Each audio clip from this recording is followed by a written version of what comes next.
And we are back, folks, here on the Michigan Insider on the Big 1050 WTKA, online at the big1050.com. Sam Webb, Mr. Ira Weintraub on the other side, and getting caught by a Windows update at the beginning of this show, but we'll get through it. And So no those time, on video hopefully. can hear Sam. They just can't see Sam. Not yet, anyway. Yeah. But He's here. We'll get through it momentarily. Hopefully, doesn't take too long. But it crashed my computer. Anyway, we got a lot to talk about this week as the Wolverines went out to USC and expected the Trojans to be able to pass against the Wolverines. Maybe they passed a little bit different than expected. Thought they would be throwing down the field. They actually, went a lot of screens, a lot of underneath stuff. But it was the 220 yards rushing, 20 plus yards rushing. That was the real gut punch, not expected. Certainly knew Michigan had an issue there. Knew that there was something that we were going to have to look out for, that they were going to have to clean up. Didn't get cleaned up and wound up allowing USC to have balance and ultimately the emphatic win for the Trojans. Joining me to break that down and talk about what it means moving forward, the MGoBlog Roundtable crew, starting with Brian Cook. Brian, good morning. How are you? I guess I'll say I'm well. Seth Fisher, good morning. How are you? Well, Sam, I also did the Windows update, so I've crashed twice since then. Do not allow Windows to update your machine this week. Wait till they get the next one in. It's my only hope of being able to get on is to let it go through the update. so anyway, Craig Ross, how are you? I'm doing good. I think almost all Michigan fans of the past 10 years will understand what 27 for 27 means. And I think there'll now be a new one. It's 3rd and 26. Just killing me with that one. But anyway, let's dive in. Obviously defense drawing a lot of the attention. Offense had its share of issues when it finally got the ball, mostly in the second half. Hardly had the ball in the first half because the Trojans possessed the ball quite a bit. So, Brian, let's just start there with your broad brush kind of takeaway from the game. I mean, so one thing that we talked about going into this game is that we didn't want USC to line up with 2 tight ends, one of whom is a wide receiver in all but name, and for Michigan to respond with 5-2, and that's exactly what they did. And so the thing that was really striking about this is how easy it was for USC. Like the touchdown to Lemon at the end of the first half was probably the only difficult play they had all day. The rest of it was just running screens, which Michigan was completely unprepared to contest, or running off tackle, running power, or just throwing it to guys who were blazingly wide open and were obviously blazingly wide open from the snap. And halfway through year 2, if this is how your defense is going to perform, I don't see how this gets any better. I don't see how you recover this, because it's been an arrow straight down, basically. Like there was that blip at the end of last year after the team kind of like had a meeting with Wink and was like, this isn't working. You need to simplify this because we're trying to do too many things. And they look uncoached. And I know that's not the case. I know that someone's attempting to coach them, but they just have no idea what they're doing out there. And you've got very basic things that are getting screwed up. You have run fits that where the linebacker isn't showing up in the gap, or Jason Barham is just trying to freelance and he's not actually playing team football. And I think people have been asking, well, the offense only scored 13 points. Defense, why aren't we talking more about how the offense isn't living up to expectation? And that's because, one, this game didn't have a lot of possessions in it. And so 13 points isn't great, but 31 points is so much worse when we're talking about like an 8-9 possession game. And 2, like I charted the offense, and I'm relatively optimistic about it despite the outcomes because they moved the ball. And they had breakdowns and they had issues, and a lot of that traces back to having a freshman quarterback. So the things that we're seeing on offense are more or less expected. And you're also seeing progress from Evan Link and Andrew Marsh and Bryce Underwood. You're seeing guys perform better as we go along, and it feels like on defense they're only performing worse. So for me, I think it's just a matter of time before Wink Martindale is fired. And I would have fired him Saturday, but whatever, because there's no way back from this. And fundamentally, I just don't think Wink Martindale can teach college players, because he doesn't know what they don't know, because he's been in the NFL for 500 years, and he's not used to like, okay, what am I supposed to do with Brandon Hillman? How am I supposed to teach Brandon Hillman? How am I supposed to get him to play responsible football? Because when he gets someone in the NFL, they've already been taught for 5 or 6 years by other coaches who are better at this than he is. And I just fundamentally think that when we talk about like the Ravens system, that's not his system. The Ravens system came in after he left the Ravens, and that's why no one in the NFL wanted him. Because if the most popular defense in the NFL was invented by this guy, he'd still be in the NFL. So I think it's a lot of smoke and mirrors. I think it's a lot of public relations from him. And he had the worst defense in the NFL with the Giants before he left. And I'm not. It's just it's unfortunate that Wink. Sharon had to hire coordinators when he did. So he had to go for an internal hire on offense, and this looked like a decent idea on defense. It's not. It's game over. Like, it's like there's no way back from this. There's just not. It's interesting because there really was no way back from 27 for 27 either. And once that happened, it was over. I think, and I think it's the same thing here. I tend to agree. It's not that Wink isn't a football expert. It's not that he doesn't understand the abstractions of the game or anything like that. It's just that what he's doing makes absolutely no sense in the context of the players he's got, at least to me. So I don't know how he endures it. Now, maybe it can turn around this week. I mean, this game is an inflection point, I think, for the program. Washington's a good team, not a great team. And they've got some weaknesses that are exploitable. But, whether they can or not, it seems to me. I mean, if they lose this week, it seems to me they're just playing out the season, probably. Hopefully, as well as they can. If they win this week, well, maybe there's some chance, especially if the defense sort of turns around as it did last year. But you don't see any hope of a reversion to last year. And that's what it seems like. So last year, some of the problems were like, let's stop playing Mason Graham at defensive end. Right. Like transparent stuff. And then he could play some relatively basic stuff and it would work because they had 2 of the best defensive tackles in the country, and they had Derek Moore and they had Josiah Stewart, and they had players. I'm sorry, they didn't have Stewart last year, but I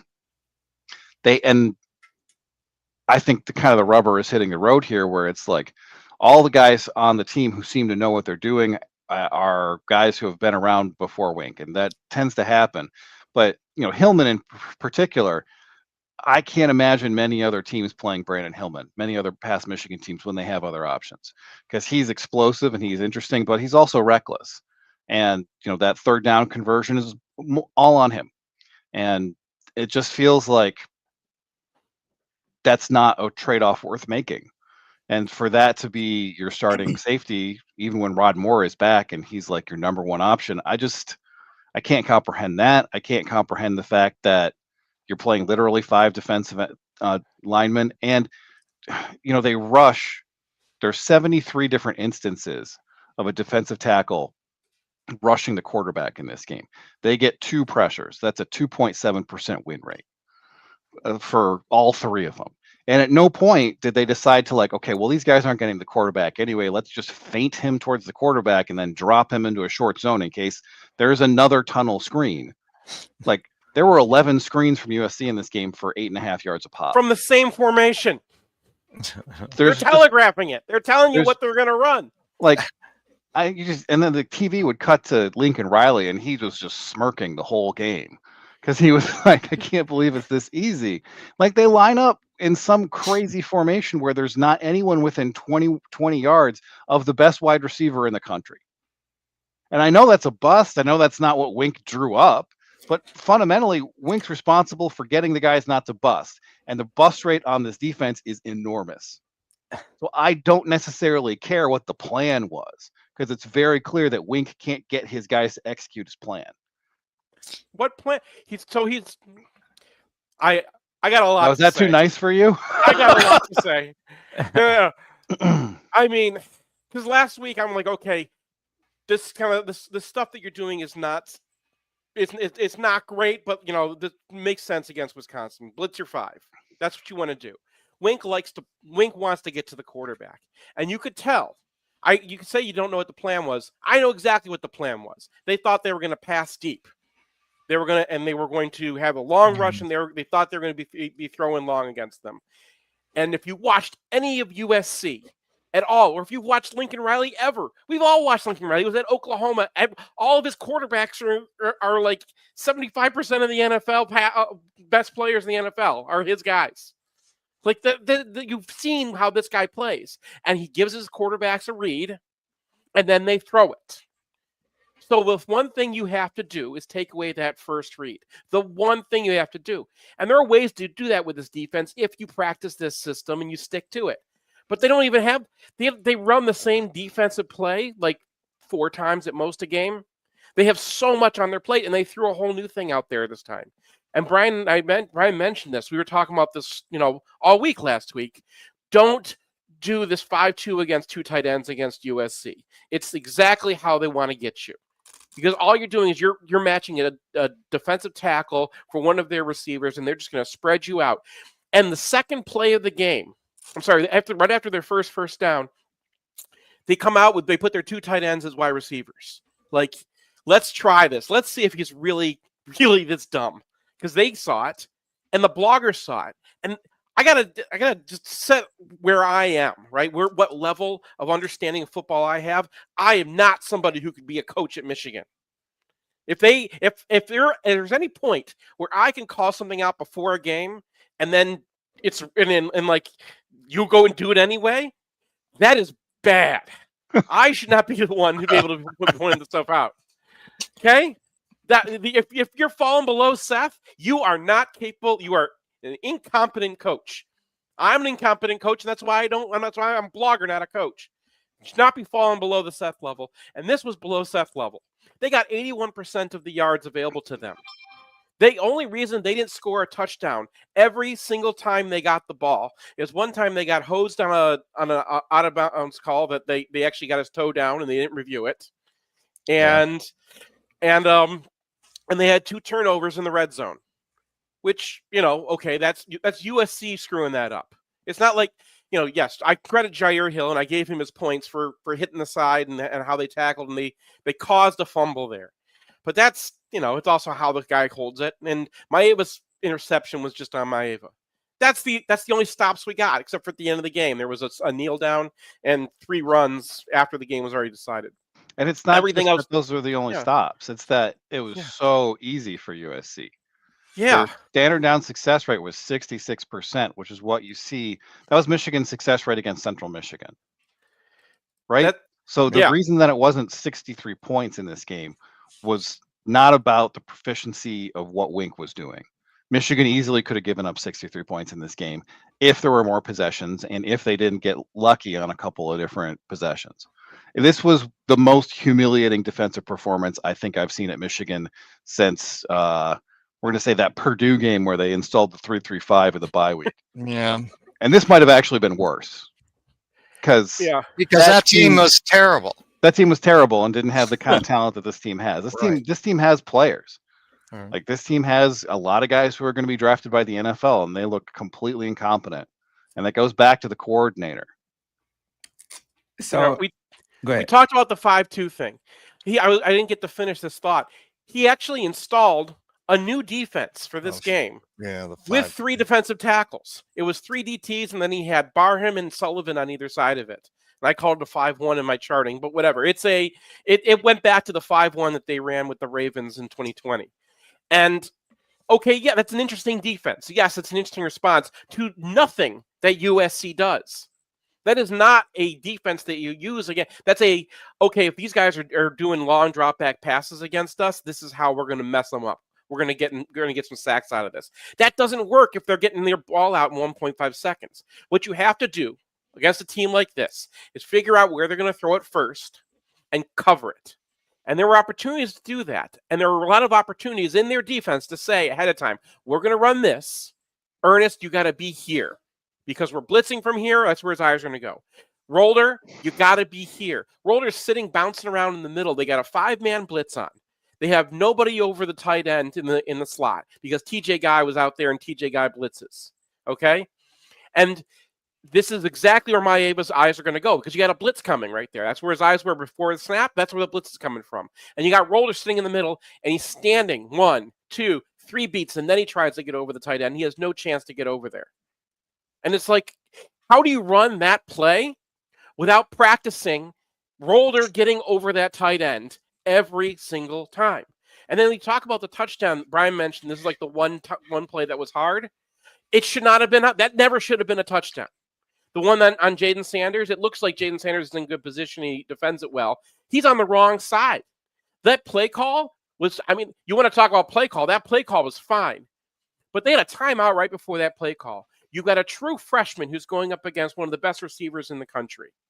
The only thing you should be talking about in that timeout is you have to be on his outside shoulder. You've got Rod Moore inside, be on his outside shoulder. And that throw is never made. Because that defense that they called on that play is to stop him from getting the ball. And you got a freshman cornerback. And you know you have a freshman cornerback, and you can play Jaden Sanders. He's a smart guy. But freshman cornerback needs to be told by the coordinator, by his coaches, somebody on that staff, on that timeout has to say, this is the shoulder you got to be on. That's college players. And that has always been college players, and that will always be college. In 2023, they had the same conversation. Do you think those guys are so smart? Mikey Sainristil, you could see him on the sideline having the conversations with his coaches about what shoulder to be on. Because that's college players. And they don't do that.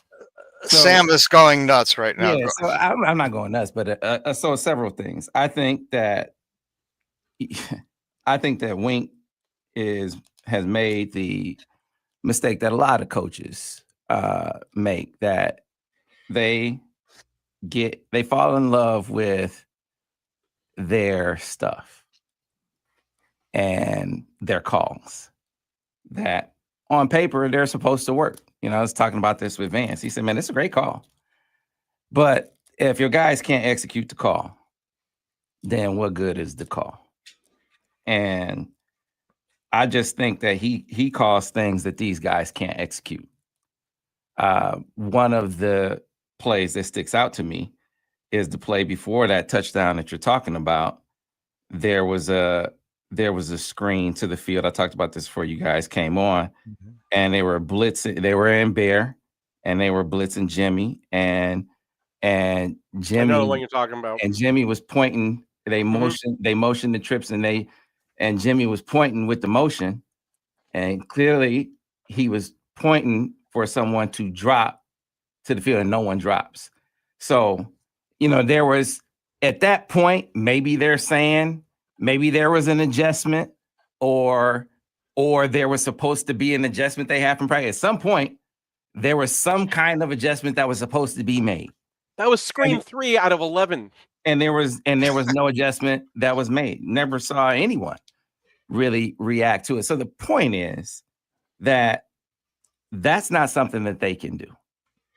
And if you have a piece of your defense or an aspect of your defense, a call in your defense that they just can't execute, then you can't call that defense. You got to call more base stuff, especially with as many guys as you're playing. Maybe you got some things in your defense that certain guys can do, but you play so many guys that maybe that's one of the reasons why you got to just be more basic in the things that you call. I think there is definitely merit to that. I think that there are. I think that's one of the things that you have guys on the defense saying, like, as far as the breadth of defense that they run. That was one of the things, which I think last year, I actually think it made a lot more sense to run less because they could do more because they were more talented. I think this defense actually needs more assistance from scheme because they aren't as talented. Problem is, he can't put as much as maybe he thought he could because they can't make the kind of adjustments that they need to make in order to run as much as he wants to run. You got to calibrate for that. And he hasn't calibrated effectively. Now, the flip side of that, before I get to that, there are other things that they need to do that have nothing to do with scheme. From a coaching perspective, your players should be able to line up to tempo. Been doing it for too long for guys to Are we practicing it? Are we practicing that? Or are we practicing 3 DTs with a new formation? For guys to not be able to line up the tempo. That is going to be a thing this week. If guys cannot line up the tempo this week, you got to assume that it just wasn't emphasized enough, because that was an issue in this game last year. It was an issue in the USC game. So it should not be an issue in this game this week. The run fits, man. So you have, setting aside the repeat offenders, you have guys that were attacking plays wrong. And then you have, I think, an issue where they don't, when it comes to the squeezing plays, whether it's strategically how you attack plays and then squeezing and restricting plays so holes aren't so wide, whether it's blockers coming through or ball carriers coming through with holes that are size of trucks being able to drive through them. The way in which you attack some of these run plays, again, this has to be a point of emphasis. And I almost certainly believe it has to be the case after this game, because it was egregious. It was egregious. The offenses, we were talking about it last week, talked about it the week before. They have got to address the run defense. Statistically, it doesn't say it's a problem, but I'm telling you, watching these games, it's a problem. Well, now guess what? Statistically in this game, it was a problem. All of that being said, I gave you all the coaching issues. If players look at that game and come out of it and say that it's all wink, that is all the calls, and that they don't have to do and I'm talking about some of the older guys, because one of the things, like you said, Jaden Sanders lined up wrong. Jaden Sanders didn't line up wrong on that. Not line up wrong. He was just on the wrong. No, he lets him cross him on the wrong side of the shoulder. That may be. You got to stay outside him that whole time. But you got help with Rod Moore. Rod was supposed to be outside on that play. Rod was supposed to be outside on that play. Rod was supposed to be outside on that play. So after a timeout, just like on some of those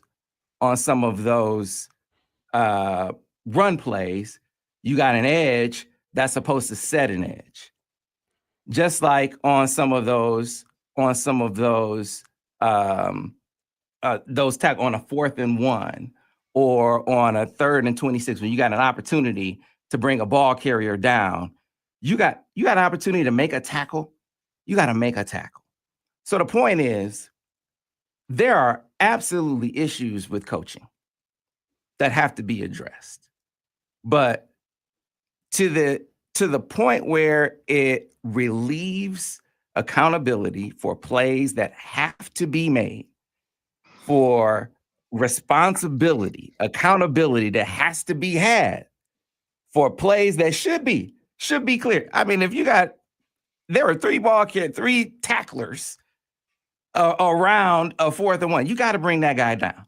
You got two shots. You had a couple of safeties with a shot with a ball carrier on the 3rd and 26 play. One of them got to bring him down. Well, as soon as Hillman loses leverage there, Moore is done.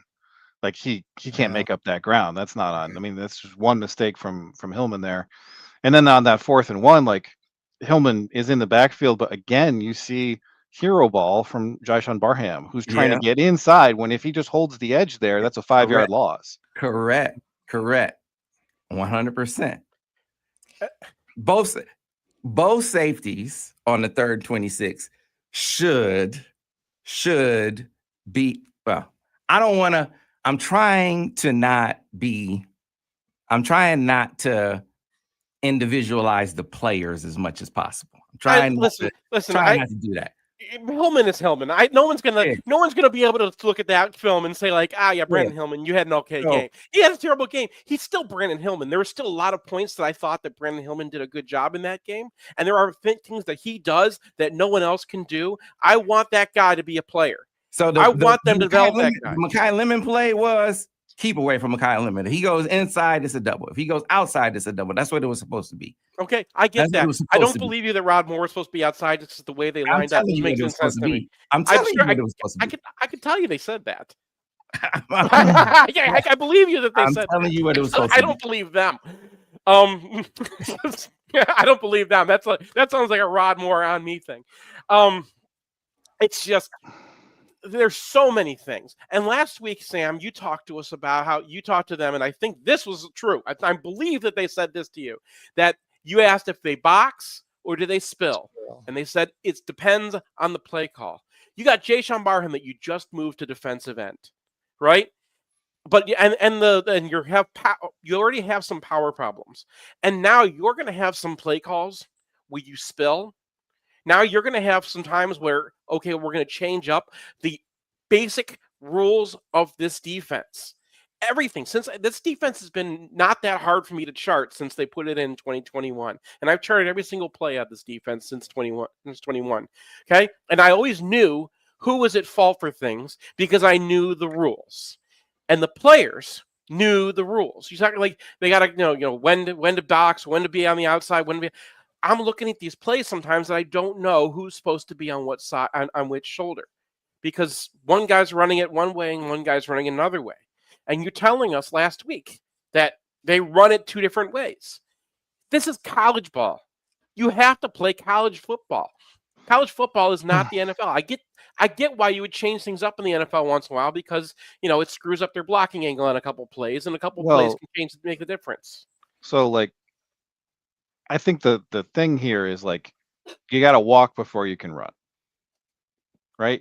Like you got to install something that everybody can run every time, and then you can build on it from there. And I don't see what the base is. Like I don't see the alignment where I'm confident that Michigan knows what they're doing in this situation.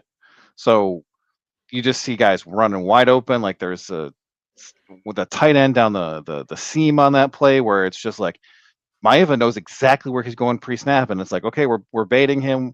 Like there's going to be someone running under this, and he's going to have to come off it. Nope. The thing that looks wide open pre-snap is wide open. So whatever sort of like benefit you're supposed to be getting from the fact that Wink Martindale calls all these tricky defenses just seems to be backfiring immensely, where it's just like we're running the tricky things, but instead of running the tricky things to trick the opponent, mostly we're tricking our own players. Yeah. I mean, look at Iowa. Iowa, has good defenses year after year without NFL guys because they're doing very simple things, predictable defenses that they do really well over and over and over. And, so it seems to me once you get to that spot, okay, and then as Brian says, you can begin to do more. Speaking of more, how come he isn't playing more? I mean, Derek. Oh, Derek, not Rod. I mean, Derek Moore's getting what, half the snaps? That's another. He got like Cam Brandt had one more snap than Derek Moore in this game. Does that make any sense to you guys? No, I think it was the other way around, but either way, yeah, no, it does not make sense. It doesn't make sense why TJ Guy, will hold an edge, right? Who actually can get around a guy and will be responsible in this defense, unless this year's over and we're just looking at the window when Bryce is a sophomore and junior and saying, let's coach up the guys let's get some experience for the guys who are going to be here next year. It looks That's the only thing I can explain about. So a couple things. Teams box and spill in college. I think to your point, Brian, it may not make sense for this team to run both strategies, but sure, I'm sure 2023 they were running both, but that's because they were a hyper advanced defense and they like knew exactly what they were doing. Like this defense has got to pick one and live with it, right? Like yeah.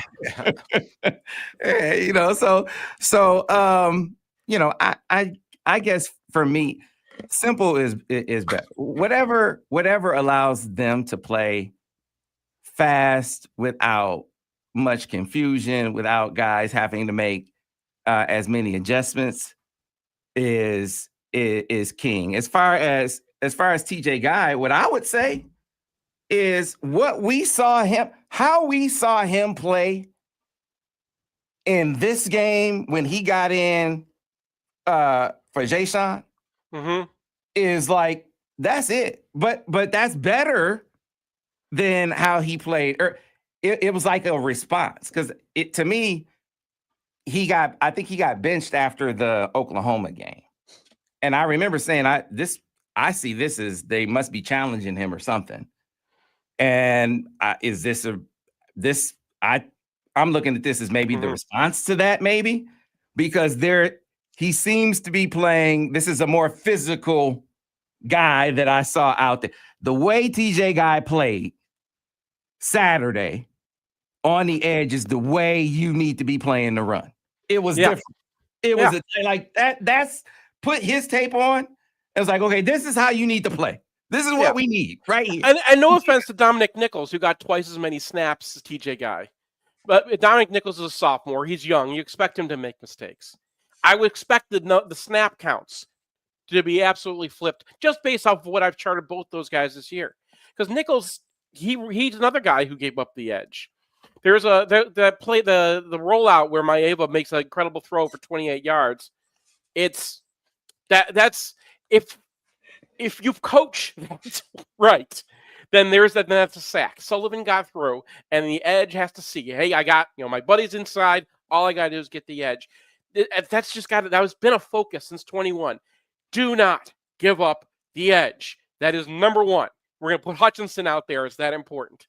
Do not give up the edge.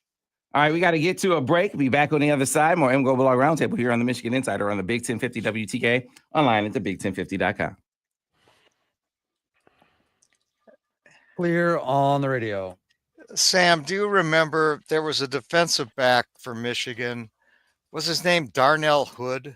Yeah, I remember Darnell. I remember Darnedge. He was a fashion model. I think he became, and at one press conference I was at, someone said to him, geez, you seem a lot faster this year than last year. And he said, no, I'm not any faster. You just play faster when you know what you're doing. And I think that was actually a very sort of interesting quote, that you play faster when you know what you're doing.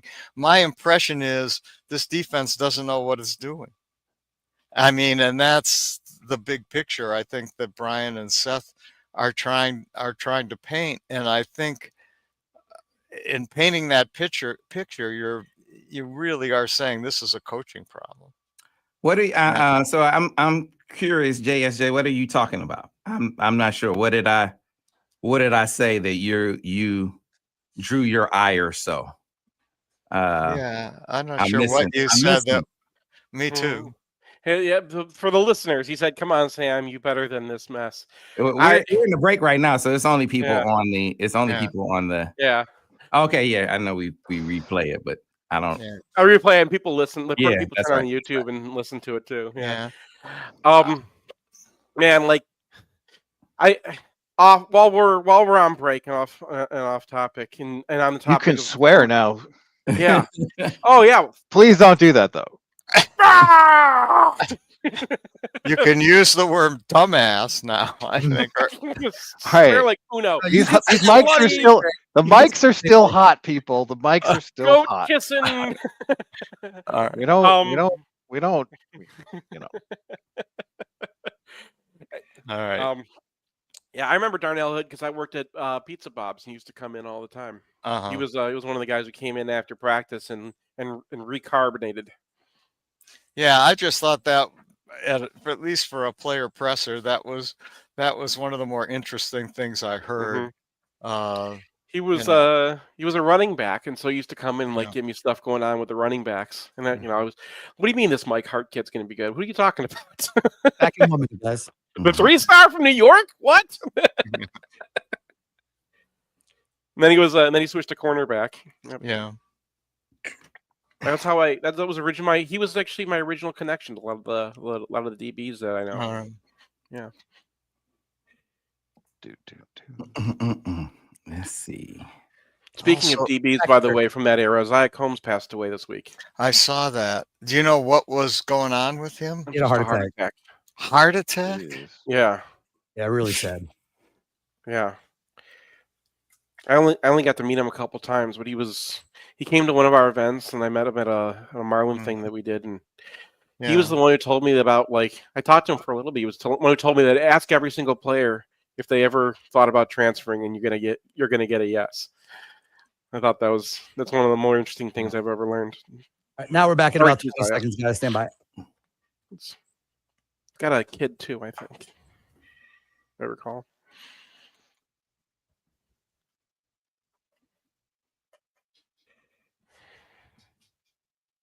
And we're coming back on radio in 5, 4, 3.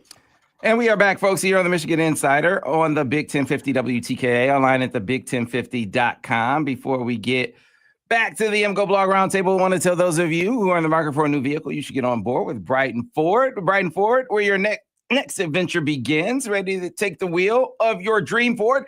At Brighton Ford, it's more than just buying a car, stepping into a lifestyle of power, performance, and possibility. Feel the thrill, take it for a spin, and drive it home today. Experience the Brighton Ford difference where excitement meets excellence. If you're leasing a car already, make the switch seamlessly. Brighton Ford will pick up your current lease and deliver your new Ford right to your doorstep. No hassle, no stress, just pure convenience from your first test drive to your next oil change. Brighton Ford delivers premium service every step of the way. They don't want to just sell you a car. They want to make owning a Ford from Brighton Ford an unforgettable experience. Call 1-800-NEW-FORD. Get on board with Brighton Ford. Back to the MGoBlog Roundtable. And so, listen, I think as far as adjustments concerned, because we want to get some offense in, I think, I don't think that they have much in the way of, I just don't think that they have much in the way of zone adjustments that they can really make. They are not a pattern match team.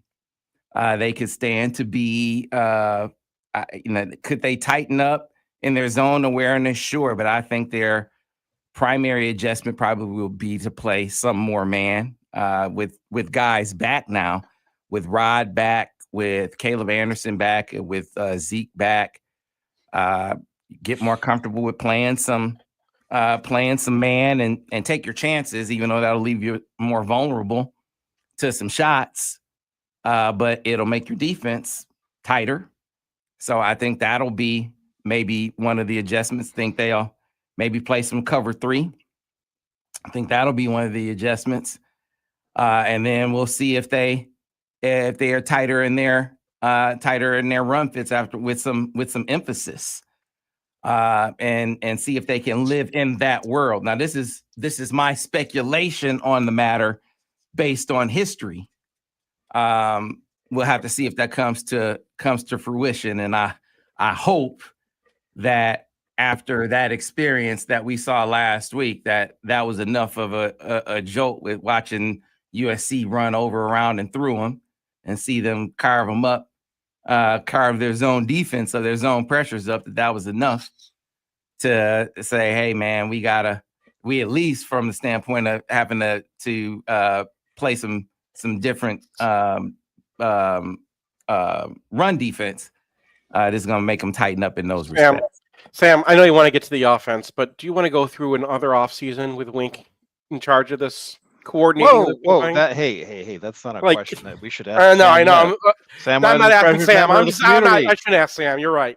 Okay, that's ask Brian. Ask Brian the question. No, Brian already answered. All right, that's no. Let's talk about the offense. Yeah. Yeah, offense. So, you look at this game, and one thing that pops out is that they almost got there. There were a number of issues, and a lot of them get traced back to the quarterback, where Underwood is uncomfortable with pressure or making a wrong read here or making a bad throw here and there. But he offsets that by throwing for 8.4 yards a carry. He has a couple of really nice hole shots. And in contrast to the defense, it feels like something where they're making progress. They found a wide receiver 2 in Andrew Marsh, who had an excellent game. And you can see the way the pieces are supposed to move, and you can see them getting there. So the RPOs are prominent in this game. I know that you said that, Sam, that there's been 16 or 15 in most games, but some of those I feel like maybe those reads aren't live. And now it seems like halfway through the season, more and more of those reads are coming online. So you get that glance route to McCulley off the RPO where they're showing aggressive pressure, and that's clearly like a legitimate read where he's attempting to find, attempting to exploit the aggression of the opposing defense, and that's coming. It's not consistent, but you can see it coming. And one disappointment that I did have is in the second half, there were a couple of really painful missed cuts from Jordan Marshall. So I felt that the blocking was okay. We had this conversation last week about the pass blocking where I was like, it seemed fine to me. And you were like, well, and I think we might be in the same situation here, because I felt like a lot of the pressure that Bryce had was like heavy blitzes where you just got to get your quick game going.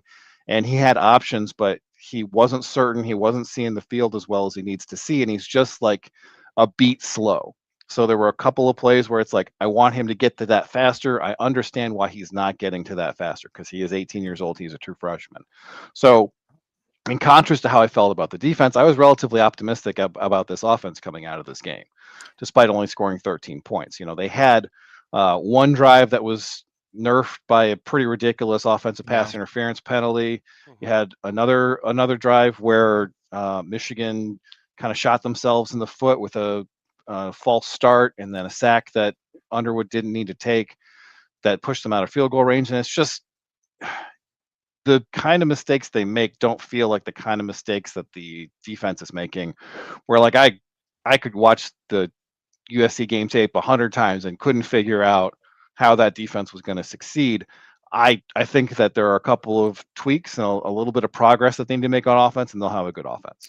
Yeah, I agree. The offense seems coherent, makes sense. The mistakes, there were a lot of mistakes by Underwood, but you also see some spectacular plays by him where you say, wow, a couple of sidearm throws on one drive and probably the only way he could get the ball to where it needed to go were those throws. So yeah, and as you point out, one drive was stopped by an absurd offensive pass interference penalty that was just plain wrong. Another drive was stopped by a pretty marginal illegal start by Klein. Yeah, but it was. He's on the line. Last scrimmage, and he moved. I'm not going to complain when they get a call right. Yeah, well, that'd be nice if they would have seen the same thing on the other side. Michigan, incidentally, is now 136 out of 136 in penalties called against the penalties called on the opposition, and they're 136 of 136 on the number of yards penalties on the opposition, and it's not even close between 136 and 135. So there's that. But beyond that, I felt the offense was okay. And they gained a lot of yards, and if they would have had more opportunities because the defense was a little more coherent, we wouldn't. What did they gain? 450 yards, I think, something in that range. So someone put the touchdown he threw to Marsh. Someone put the all 22 of that one online. Yeah, and it's interesting because it reminds me of JJ, where he's just got a feel for what a safety can do and what his arm can do, and it's like they're in a cover 2 or a trap 2 on that, right? Because that corner gives them a free release, so you're like, okay, that's not a play. That's not normally a throw you don't make, But there are certain quarterbacks, and you see this in the NFL all the time. There are certain quarterbacks who are just like, that safety's mine. That safety is not going to get over. And Bryce has this quality that seems to come out sometimes where he's just got a feel for, the basketball side of football, I think of it, right? Like, I can just beat this guy. My arm is good enough to waste this guy. And he gets that thing in there so beautifully and so quickly, that safety is just dead. And in college, I love that. In the NFL, it's hard because they're all ninjas, right? But like in college, there are going to be guys that you can just abuse. And when you got somebody in there with like a killer stroke like that, you can see where this is going. And that's the thing with the offense. But like Brian said, it can't, they're freshmen. They're going to make some mistakes. I thought El Hadi looked like he made some mistakes that I didn't want to see a senior making, but he's been injured. He probably needs some time to get back. But the other guys making mistakes are usually freshmen, and the freshmen who are making mistakes, you can see what they're going to be when they're not. Yeah, I like the Bryce, how in the red zone has two receivers now that he feels like he has really good options. You obviously, we know McCulley, he can throw it up too, but you got Marsh as well, but because both receivers were open on the crosses. But I also like that particular play. I remember thinking, because when Bryce is in the pocket, I think that the thing that is apparent is that he's antsy about the rush. Like, yeah, keep talking about his feet, and he's tapping his feet in the pocket, and he's nervous about the rush. Like when he's calm, he'll go through his progressions. Like he'll read the defense out, but he's moving around a bit, which is why I remember last week it's like, give him a, maybe max him up a couple times, a few, just a few times. Now, Michigan, they really don't have receivers like that. That's what you would think. But now with McCulley and Marsh, maybe a couple times a game, maybe you go ahead and just, run a couple play actions. Let's just see. You feel like you got a couple of receivers that you might be able to get a couple of plays where they will get open. You will get a couple of good plays with max protection where he's comfortable in the pocket, just letting something come open.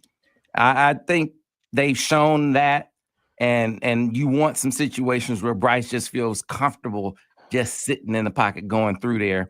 That's the difference right now.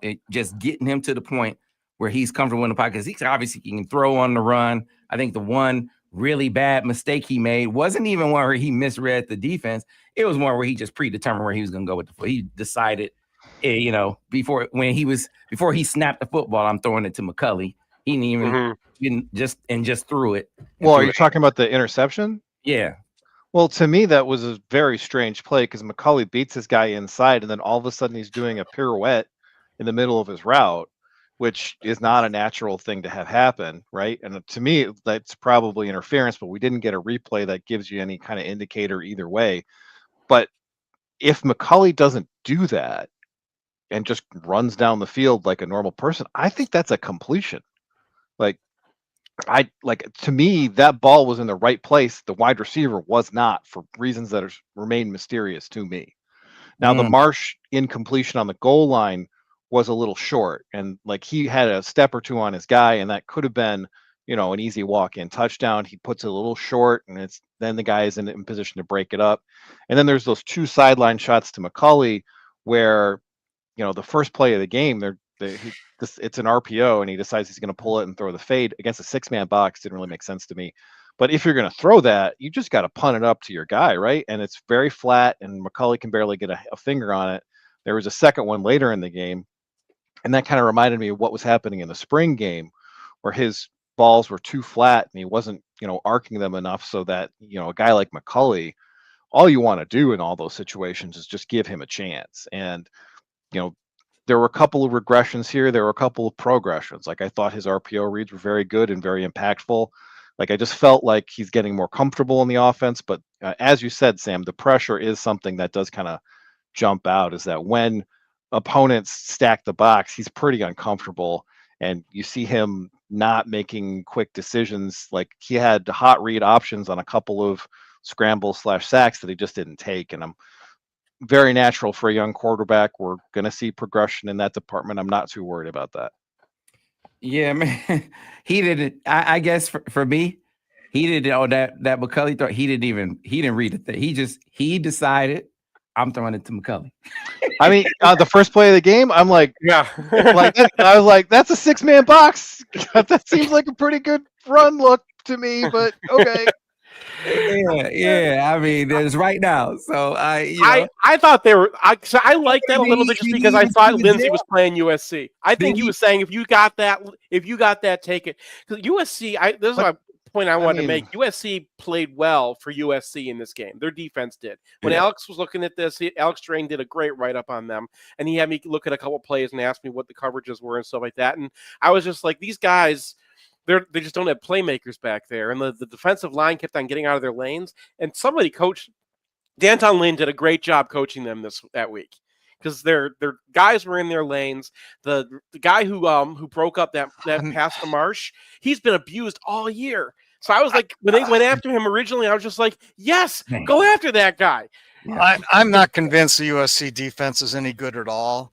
And I think they're going to get gashed going forward. Yeah. So that'll do it for us. Ira, have we been generous today? We have, just not in the last hour, but I can't play the sounder because YouTube will get it mad at us. But we can still give away the passes. Yeah, we'll give away the passes. Caller number 734-998-1050. You'll join us inside the Bud Light Victor's Lounge where we do the countdown to kickoff. Folks, that'll do it for us here on the Roundtable. We'll see you tomorrow here on the Big 1050 WTK, online at thebig1050.com. I'm sorry about that, Sam.